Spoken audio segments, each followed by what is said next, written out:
우리 하나님이 우리에게 주시는 생명의 말씀은 창세기 50장 15절부터 21절입니다. 구약성경 81쪽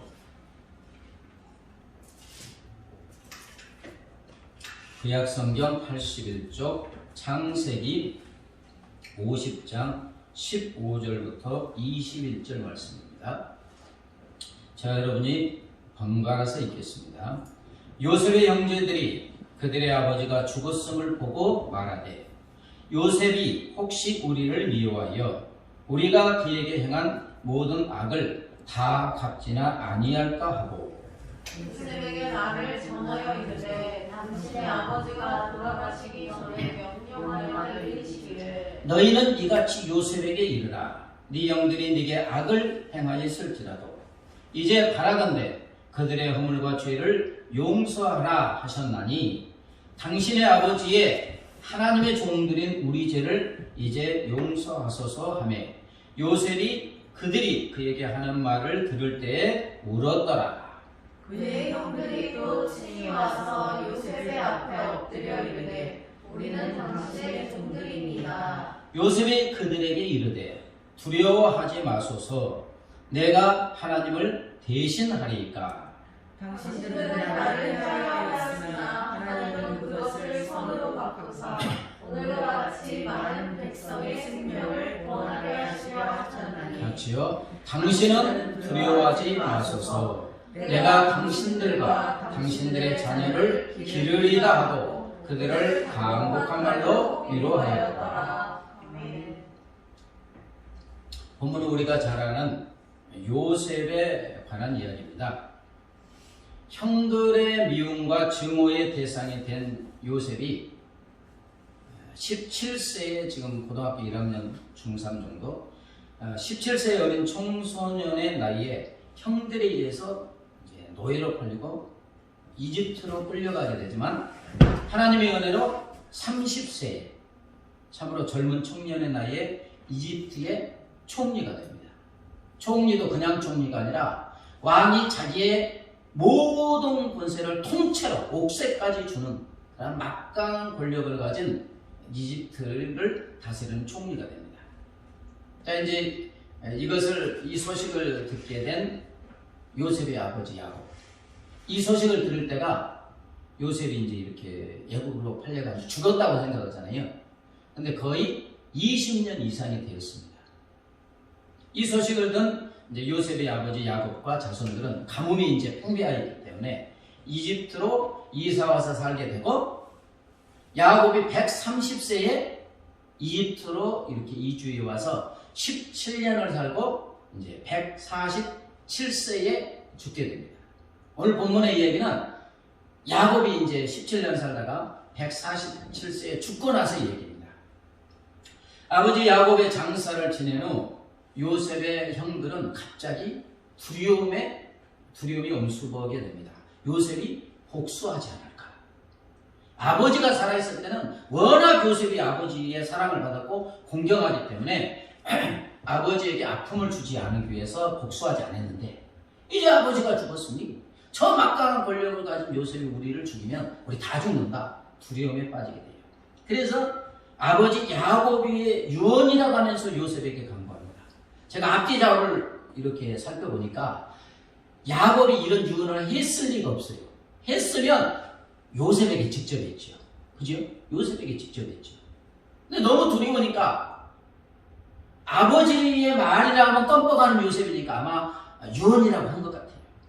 당신의 아버지가 돌아가시기 전에 당신의 아버지라고 하잖아요. 이 말이 굉장히 중요합니다. 당신의 아버지가 돌아가시기 전에 또 그것도 명령하여 이르시기를 네 형들이 네게 악을 행하였을지라도 이제 바라건대 그들의 허물과 죄를 용서하라 하셨습니다. 그 다음에 또 말이 당신 아버지의 하나님의 종들인 우리 죄를 이제 용서하소서. 말이 당신 아버지의 하나님의 종들인 우리. 그러니까 아버지와 하나님의 이름까지 팔으면서 용서해 달라는 거예요. 너무 겁이 나죠. 이것을 본 요셉은 아직도 죄책감과 두려움에 벗어나지 못하고 있는 형들이 너무 안타깝고 불쌍해서 그냥 물어버리죠. 자기는 이미 다 용서했는데 그러나 형들은 아직도 두려움에서 벗어나지 못하고 있으니까 너무 안타까워서 요셉이 울면서 간곡한 말로 형들을 위로하는데, 자 19절부터 21절 우리 같이 다시 읽어볼까요? 시작. 요셉이 그들에게 이르되 두려워하지 마소서. 내가 하나님을 대신하리까. 당신들은 나를 해하라 하였으나 하나님은 그것을 선으로 바꾸사 오늘과 같이 많은 백성의 생명을 구원하게 하시려 하셨나니 당신들은 두려워하지 마소서. 내가 당신들과 당신들의 자녀를 기르다 하고 그들을 간곡한 말로 위로하였다. 아멘. 여기에는 요셉의 아주 귀한 신앙 고백이 들어있죠. 굉장히 강한 신앙 고백이 들어있습니다. 무엇입니까? 하나님께서 자기 삶에서 일어난 모든 것을 다 버무리고 합력하여서 선으로 바꿔주셨다는 그의 깊은 신앙 고백이 있는 줄 믿습니다. 20절 당신들은 나를 위하여 하였으나 하나님은 그것을 선으로 바꾸사 오늘과 같이 많은 백성의 생명을 구원하게 하시려 하셨나니. 형님들, 당신들은 나를 해치려 하였습니다. 그러나 하나님께서는 형들의 악을 선으로 바꿔주셔서 나로 하여금 수많은 사람들의 생명을 구원하는 이 선한 결과로, 좋은 결과로 인도하여 주셨다고 신앙 고백을 하고 있는 것입니다. 아멘. 여러분, 여기서 선으로 바꾸사의 선은 오너로는 톱으로 좋은, 선한, 즐거운, 행복한 뜻이 있어요. 그리고 바꾸사의 오너는 하샵으로 괴가다는 뜻이 있어요. 무슨 말이냐면 요셉의 영들은 요셉을 해하려고 괴가하였죠. 음모를 꾸몄지만 하나님은 그 악한 것까지도 사용하여서 선하고 좋은 것으로 요셉의 삶을 즐겁고 행복한 것으로 바꾸어 주시기로 계획하셨고 그 계획하신 대로 지금 이루어 주셨다. 이렇게 지금 요셉은 고백하고 있어요. 이것을 한마디로 요약하는 말씀이 있죠. 우리가 잘 아는 로마서 8장 28절 같이 읽겠습니다. 로마서 8장 28절 시작. 우리가 하나님을 사랑하는 자 그의 뜻대로 부르심을 입은 자들에게는 모든 것이 합력하여 선을 이루느니라. 아멘. 하나님은 하나님의 뜻대로 부름받은 하나님의 자녀들은 우리들의 삶에서 일어나는 모든 것을 다 이렇게 합쳐가지고 결국은 선을 이루어 주신다. 아멘. 여기서 합력하여 원어는 시네르기어로 함께 일하다의 뜻이 있어요. 그러므로 모든 것이 합력하여 선을 이룬다는 것은 모든 것이, 우리 삶에 이루는 모든 것이 선을 위해서 함께 역사한다는 것입니다. 아멘. 모든 일이 선한 결과를 목표로 하여 협조하여서 나아간다, 이런 뜻입니다. 하나님께서 우리 삶에 일어나는 모든 것이 선한 결과를 이루도록 이끌어 가시고 마지막에는 종국에는 모든 것이 선악으로 끝나게 된다. 탁월하고 우수하고 좋은 결과가 되도록 일하신다는 뜻인 줄 믿습니다. 아멘. 이 고백이 그래요. 물론 이 말을 우리가 겪어온 모든 일들이 다 좋다 이런 뜻은 아닙니다. 나쁜 일은 나쁜 일이고 악한 일은 악한 일이고 슬픈 일은 슬픈 일이고, 그렇죠? 아픈 것은 아픈 거예요. 그러나 하나님은 우리 인생에서 경험하는 나쁜 일이 그냥 나쁜 일로 끝나도록 놔두지 않으시고 악한 일이 악한 일로 끝나도록 결코 버려두지 않으신다는 거예요. 나쁘고 악한 일조차도 하나님께서 주권적인 간섭과 개입으로 결국 돌리고 돌려서 선한 결과가 이루어지도록 하신다는 것입니다. 그래서 하나님 나라에는 쓰레기통이 없대요. 우리가 보기에 우리 인생에서 쓰레기 같아서 정말 쓰레기통에 버리고 싶은 일들까지도 우리 하나님은 이것을 사용하여서 선을 이루어 주신다는 말씀인 줄 믿습니다. 그래서 버릴 것이 없다는 거예요. 우리 인생에서 많은 쓰레기통이 버리고 싶어요. 그러나 하나님은 그것까지도 선한 결과로 만들어 주신다는 거예요. 하나님께서 우리의 삶의 모든 것을 인도하여 선악으로 만들어 주신다는 것은 구수한 된장국을 끓이는 것과 같습니다. 맛있는 된장국에 여러 가지 재료가 들어가죠. 네. 매운 고추와 마늘도 들어가고 짠 된장도 들어가고 또 비린 멸치도 들어가고 호박, 다양한 재료가 들어갑니다. 그런데 된장국에 들어간 재료들은 그 하나하나를 그냥 먹기에는 아주 고약한 것들이 있어요. 매운 고추나 마늘을 그냥 먹는다든지 짠 된장을 이렇게 퍼서 먹는다든지 또 비린 멸치 그냥 먹기는 불편하고 어떤 것은 고통스럽기까지 합니다. 그러나 이 모든 것들이 모아져서 그릇에 담아져서 보글보글 끓여지면 아주 구수하고 맛있는 된장국이 되어 먹는 사람을 행복하게 하는 것입니다. 이처럼 우리 하나님 우리 삶에서 일어나는 어떤 일이나 사건들 우리를 슬프고 고통스럽게 하는 것들도 있고 어떤 것은 기쁘고 행복한 것들도 있지요. 그러나 우리 하나님이 이 모든 것을 버무려서 선하고 좋은 것으로 만들어 주시고 우리 인생을 행복하게 하여 주시는 줄 믿습니다. 아멘. 오늘은 그 요셉의 이야기로 하나님이 은혜를 주셨으면 좋겠습니다. 요셉에게 어떻게 역사하셨는지 이렇게 성경 속으로 들어가 보면 좋을 것 같습니다. 요셉은 야곱이 아주 늙은 나이에 낳은 11번째 아들로 늦둥이였어요. 제가 이렇게 앞뒤적으로 계산해 보니까 야곱이 요셉을 낳을 때가 한 91세나 2세에 낳았어요. 이렇게 이제 나중에 계산해 보면 그 정도 됩니다. 야곱이 130세에 애굽으로 이집트로 이사했죠. 그렇잖아요. 근데 요셉이 30세 애굽의 총리가 되고 7년 풍년이 있었어요. 그 다음에 이제 7년 흉년이 되어가요. 근데 야곱이 이게 130대에 그 이집트로 이사할 때는 흉년 후에 뭐 한 2, 3년 되었겠죠. 그때는 요셉의 나이가 한 39세 정도 됩니다. 그러니까 계산해보면 늦둥인데 한 91세에 나왔어요. 그것도 진짜 사랑하는 아내 라헬에게서 처음 낳은 아이예요. 근데 야곱은 그 10명의 형들하고 루벤하고는 한 20세 차이가 나겠지만 그 형들이 아주 시기하고 질투하여 미워 죽을 정도로 편애하였습니다. 그냥 요셉에게만 화려한 때때어 채색옷을 지어 입혔어요. 얼마나 형제들이 미워했는지 모릅니다. 요셉을 보면 좋은 말 한 적이 한 번도 없어요. 이 싸가지 없는 놈 막 욕하고 그랬지 정당한 말 한마디 안 했다고 성경에 나와 있어요. 이런 중에 형들이 진짜 요셉을 죽이고 싶을 정도의 미운 사건이 일어나는데 그것은 요셉이 꿈을 꾸고 꿈 얘기를 한 거예요. 어떤 꿈입니까? 밭에서 쫙 곡식단을 묶고 있는데 요셉의 곡식단이 탁 일어서니까 10명의 형들의 곡식단이 쫙 달려와서 요셉 주위를 딱 이렇게 둘러서더니 쫙 엎드려서 절했다는 거예요. 들으면 열 받습니까? 안 받습니까? 안 받습니까? 형들이 그냥 막 그렇지 않아도 미워 죽일 놈인데 죽일 것 같은데 아주 분노에 치를 겁니다. 뭐? 네가 우리의 왕이 된다고? 네가 정말 우리를 다스리게 된다고? 이렇게 하죠. 그런데 요셉은 불난 집에 부채질하고 기름을 부읍니다. 다시 꿈을 꾸고 형님들 내 꿈 얘기 들어보세요 하면서 이번에 꿈을 꾸었는데요. 해와 달과 11별이 저에게 절했어요. 이렇게 하는 거예요. 해와 달은 아버지와 엄마고 11별은 이제 자기 동생까지 절했다는 거예요. 이 말을 듣고는 아버지 야곱까지도 화를 냅니다. 이놈의 자식아 그 꿈 얘기 무슨 그런 꿈을 꾸냐? 뭐? 그러면 나와 네 엄마와 형들까지도 너에게 네가 왕이 돼서 절한다는 거야? 꾸짖기까지 합니다.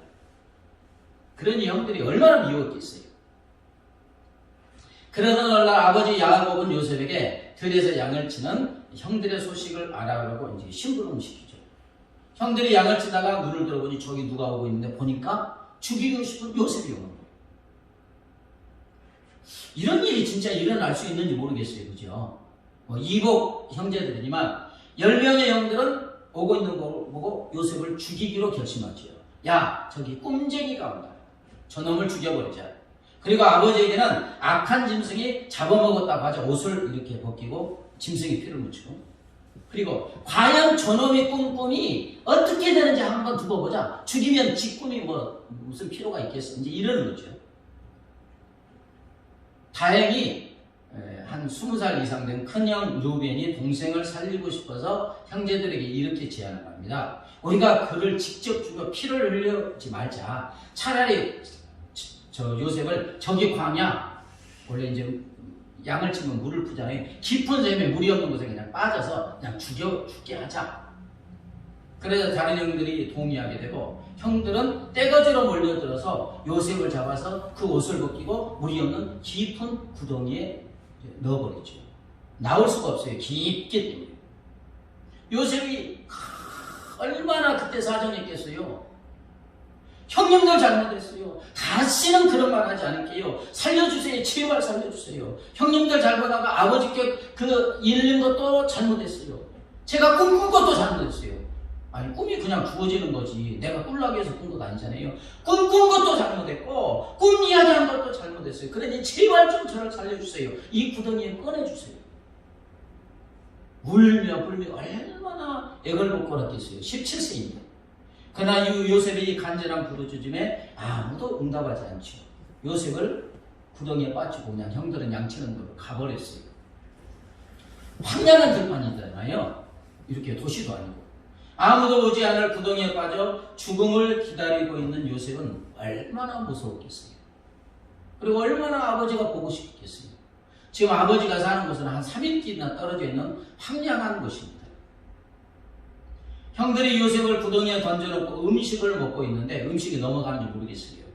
마침 저기서 이집트로 가는 이스마엘 상인들이 오고 있는데, 이제 형 유다가 이런 제안을 합니다. 우리가 우리 동생이요, 혈육인 동생을 죽인들 무슨 유익이 있겠냐. 차라리 저기 상인들에게 노예로 팔아버리자.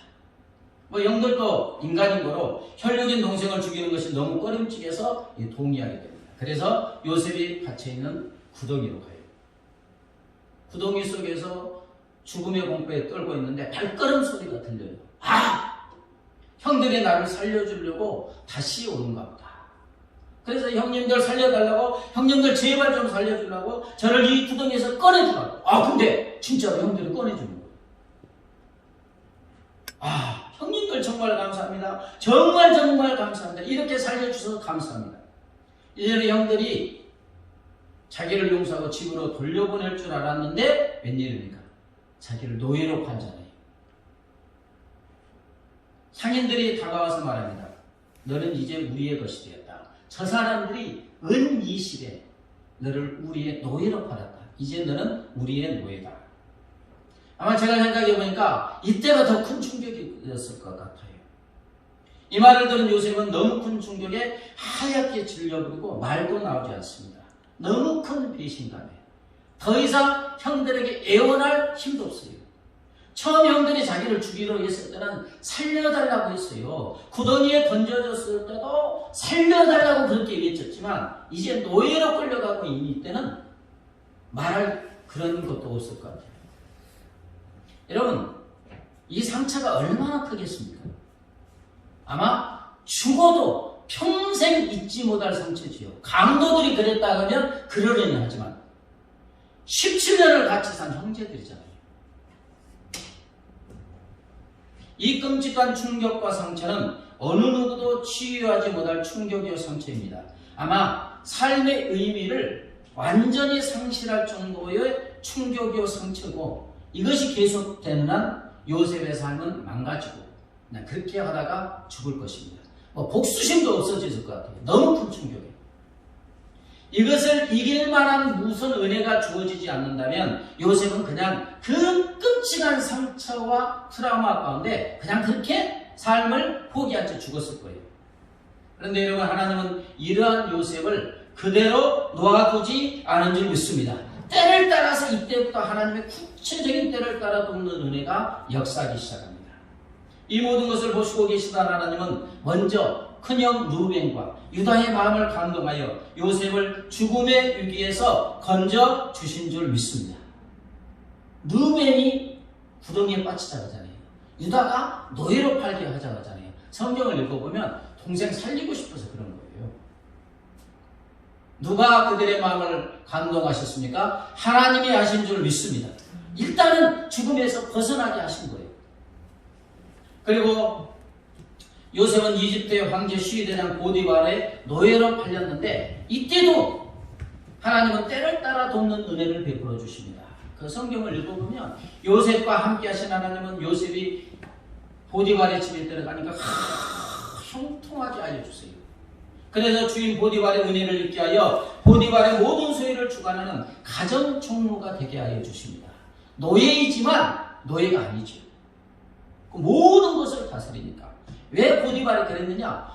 요셉이 들어오고부터 자기 집이 번성하기 시작하는데 충격을 받을 정도로 번성하는 거예요. 그래서 믿지 않는 보디발이 보기도 저 애가 들어오니까 저 애가 섬기는 하나님이 함께 하셔서 우리 집에 이렇게 복을 주구나 고백할 정도로, 눈에 보일 정도로 하나님이 복을 내려주신 줄 믿습니다.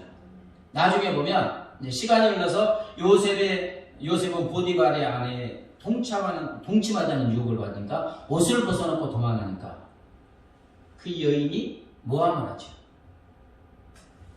저놈이 나를 강간을 했다.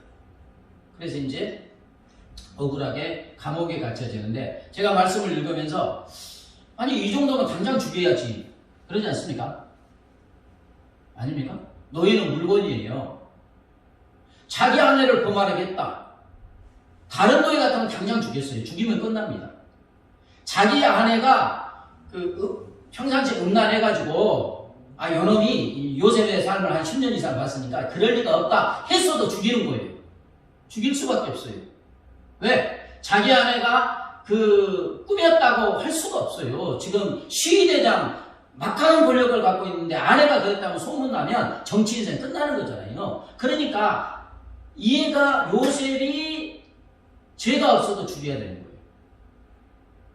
그러잖아요. 상황이 그래요. 상황이. 그런데 다른 노예 같으면 그냥 죽이면 끝나요. 물건인데. 근데 요셉은 죽일 수가 없어요. 왜요? 자기 집이 어마어마하게 번성하는 것이 이 요셉의 섬기는 하나님이 이해와 함께 하셨다는 걸 너무 10년 동안 체험했기 때문에 하나님이 무서워서라도 죽일 수가 없는 것입니다. 제가 이제 앞뒤좌우로 읽어보니까 그래요. 묵상해보니까.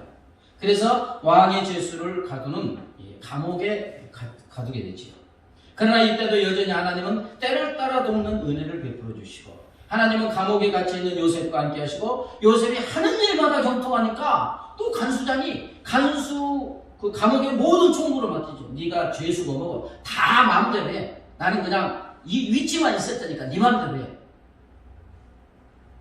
여러분, 지금 하나님은 요셉의 모든 일을 주관하시면서 때를 따라 도와주시면서 지금 목표가 어디로 향하고 있습니까? 요셉을 이집트로 총리로 인도하셔서 만민의 생명을 구원하는 선함으로 한 걸음 한 걸음 인도하고 계시는 줄 믿습니다. 하나님의 성경이 이렇게 눈에 보이게 해놓는 것은 우리가 성경을 보니까 알 수 있는 거잖아요. 근데 우리 삶을 몰라요. 지금 하나님이 어떻게 인도하시는지, 내일 일을 어떻게 인도하시는지 모른다고요. 근데 성경이 이렇게 눈에 보이듯이 기록해 놓은 것은 요셉의 삶을 이렇게 인도했던 것처럼 우리 삶도 때를 따라 돕는 은혜를 주셔서 결국 선한 결과로 인도하신다는 것을 믿도록 하기 위함인 줄 믿습니다. 아멘. 그래서 이렇게 자세하게 기록해 놓은 거예요. 이제 선한 결과에 이르기까지는 딱 2걸음만 남았어요. 딱 2걸음. 얼마 후 이집트의 왕의 고위직은 술 맡은 관원장과 떡 맡은 관원장이 왕에게 범죄하여서 요셉이 갇힌 감옥에 갇히게 돼요. 근데 저는 간수장이 요셉을 통하여 이 둘을 섬기게 한 줄 알았더니 성경을 읽어보니까 신위대장이 그랬어요. 다시 말하면 시위대장인 보디발이 자기와 거의 같은 위치에 있는 술 맡은 관원장, 떡 맡은 관원장을 섬기도록 지시한 게 보디발이 지시를 해요. 그러니까 이제 요셉이 죄 없다는 걸 알겠지만 어쩔 수 없이 이제 가둔 거나 마찬가지예요. 어느 날 두 관원이 꿈을 꾸게 되고 고민하니까 왜 그렇습니까? 그러니까 꿈을 꾸었는데 해석을 할 수 없다. 그러니까 쫙 해석해 주는데 술 맡은 관원장은 해석대로 3일 만에 복직하게 되고, 떡 맡은 관원장은 황제가 용서하지 않고 그냥 죽이지요. 이 과정을 통해서 하나님의 계획하신 선하신 결과가 한 걸음만 남게 되었습니다. 술 맡은 관원장이 복직한 후에 나는 죄가 없으니까 좀 바로에게 말아달라고 했는데 화장실 갈 때와 나올 때가 다르잖아요.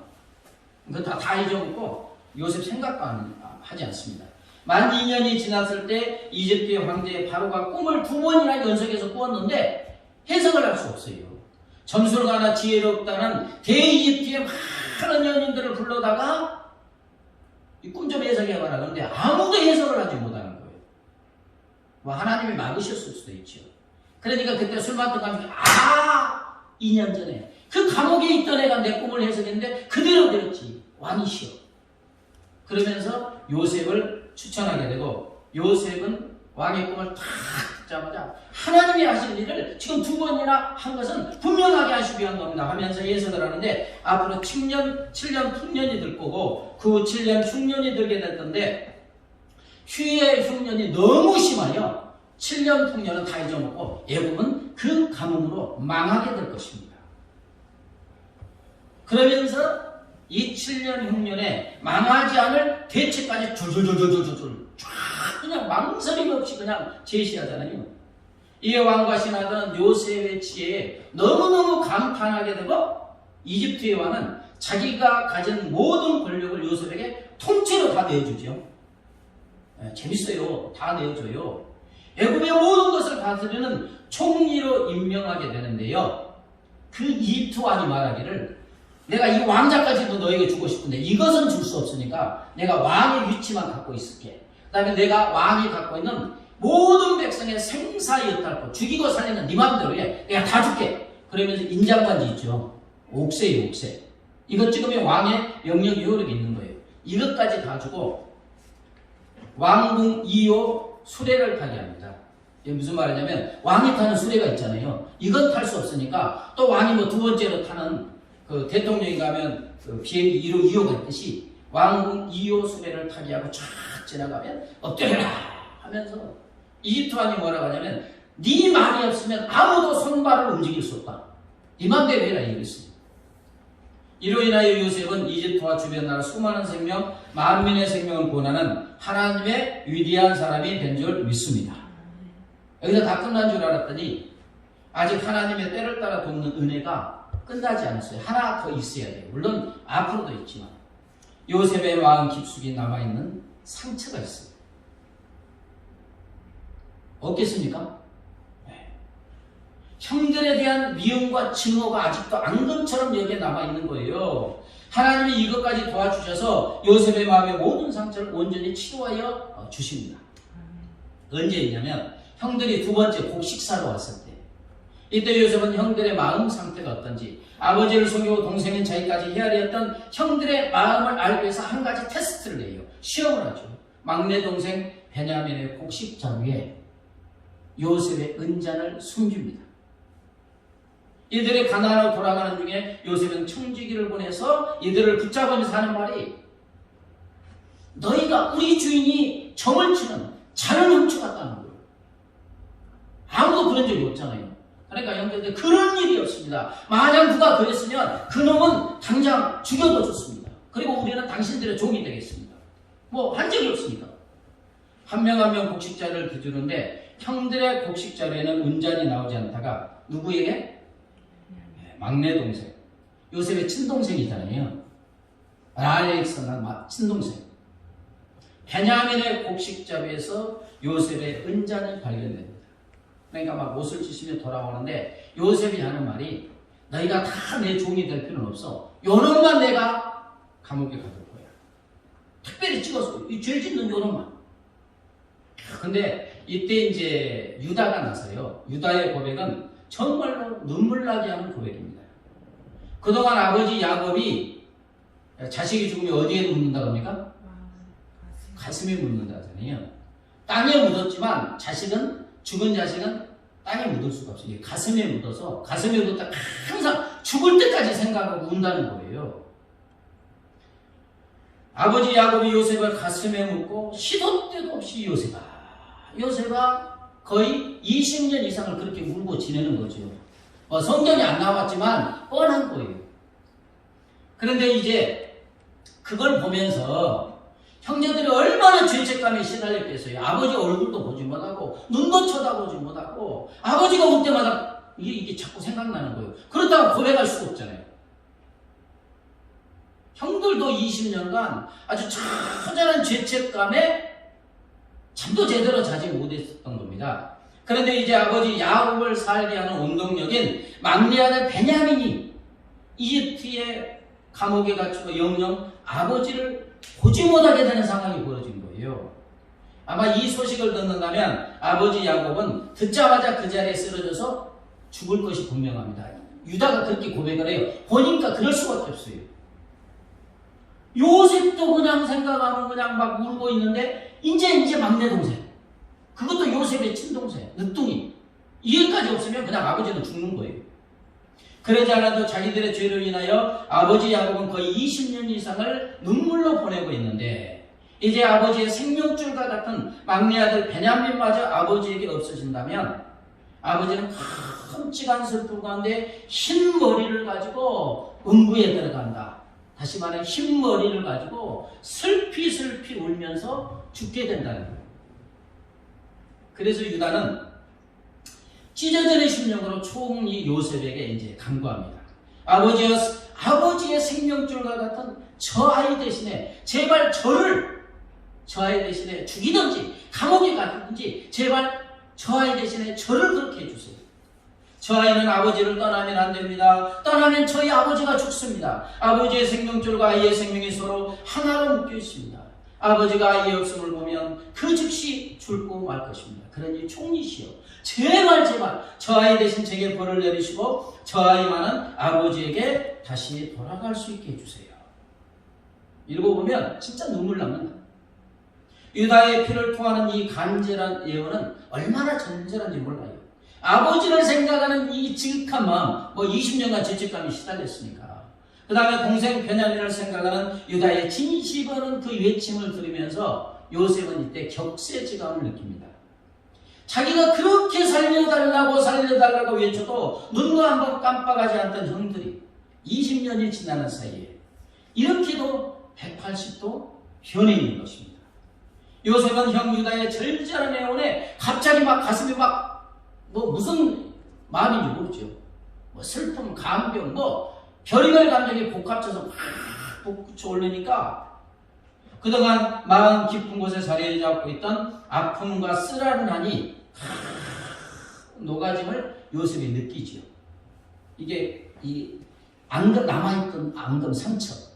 근데 유다 형의 그 외침을 보면서 막 하나님의 은혜가 여기서 차고 넘치니까 그 한이 순식간에 봄햇살에 봄바람에 어린 땅에 녹듯이 싹 녹아지고 있는 것입니다. 하나님께서 저렇게도 형들의 마음을 변화시켜 주셨구나. 증오의 대상인 형들을 끌어안고 울고 싶은 마음이 막 북받쳐 올라서 견딜 수가 없습니다. 그래서 요셉이 그 정을 억제하지 못하고 외치지요. 자, 45장 3절 4절 있습니까? 같이 한번 읽겠습니다. 시작. 요셉이 그 형들에게 이르되 나는 요셉이라. 내 아버지께서 아직 살아계시니까. 형들이 그 앞에서 놀라서 대답하지 못하더라. 요셉이 형들에게 이르되 내게로 가까이 오소서. 그들이 가까이 가니 이르되 나는 당신들의 아이 요셉이니 당신들이 애굽에 있느니라. 형들은 처음에 이게 도대체 무슨 말인지 알아듣지 못합니다. 그래서 이제 요셉이 자초지종을 이야기하지요.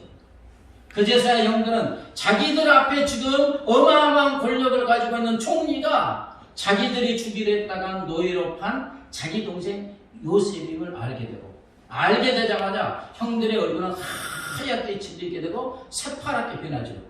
눈에는 두려움과 공포에 젖어들고 이제 우리 죽었구나. 그럴 수밖에 없잖아요. 죽여도 할 말이 없어요. 누가 봐도 형들의 모습이 어떤 모습인지 알 수 있고 요셉이 이것을 모르겠습니다. 그래서 요셉이 두려움과 공포에 떨고 있는 형들에게 이제 위로의 말을 하는데 이 말이 또 우리에게 얼마나 은혜가 되는지 모릅니다.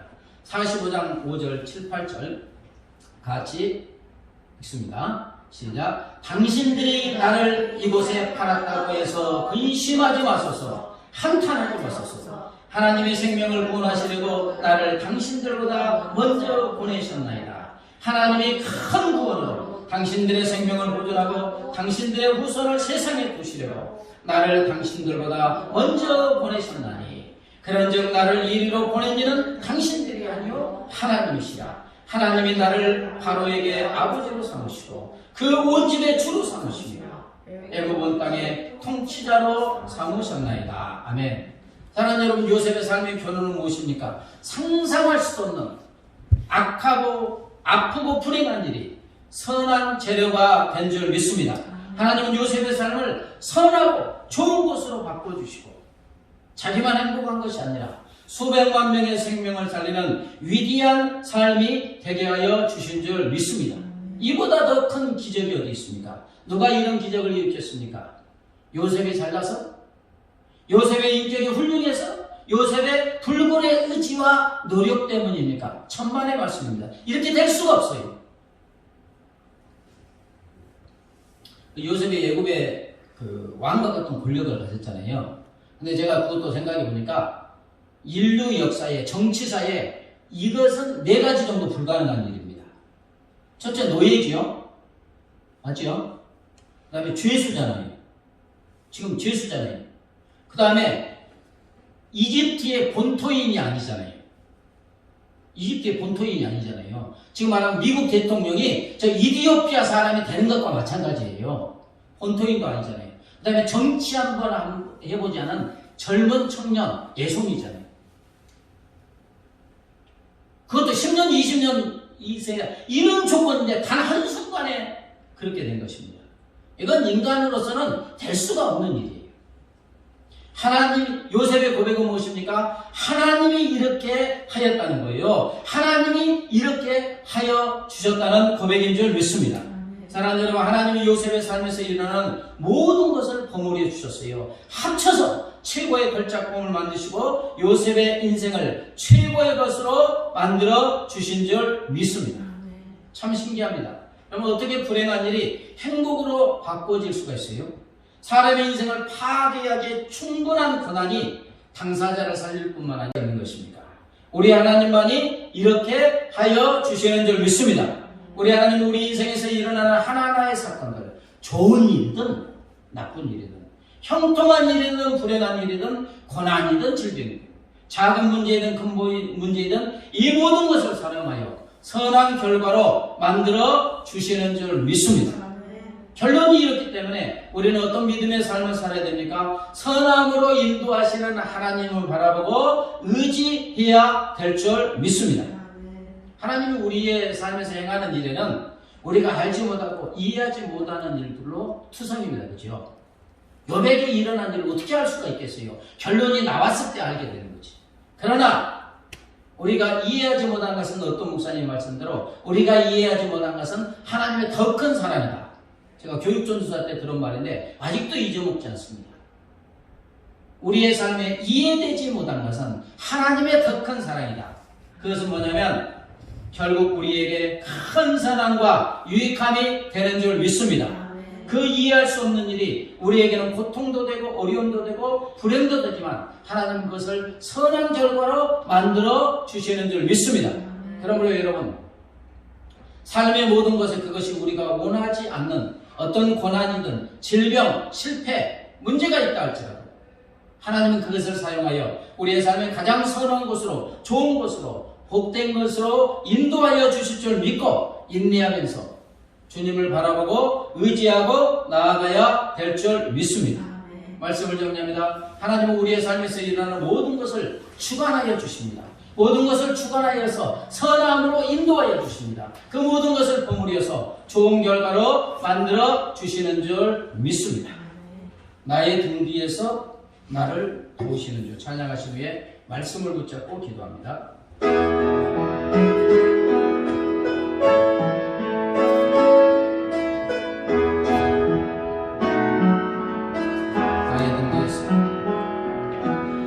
나의 등 뒤에서 나를 도우시는 주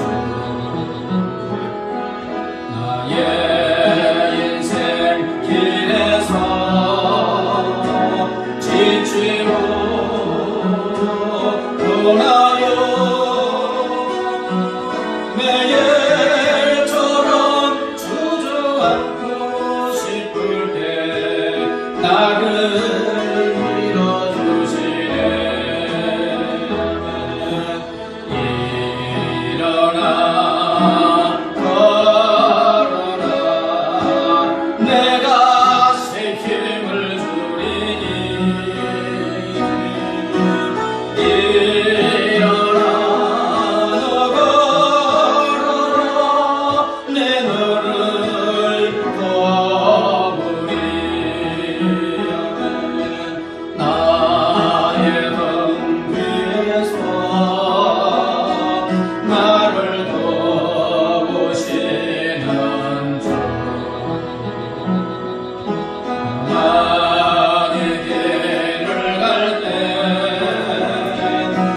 보이지 않아도 죄죄가 떠나여 넘어질 때면 다가와 손 내미시네.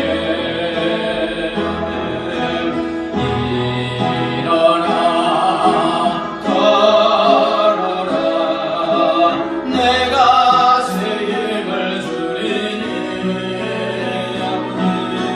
일어나 너 걸어라 내 너를 도우리. 나의 등 뒤에서 나를 도우시는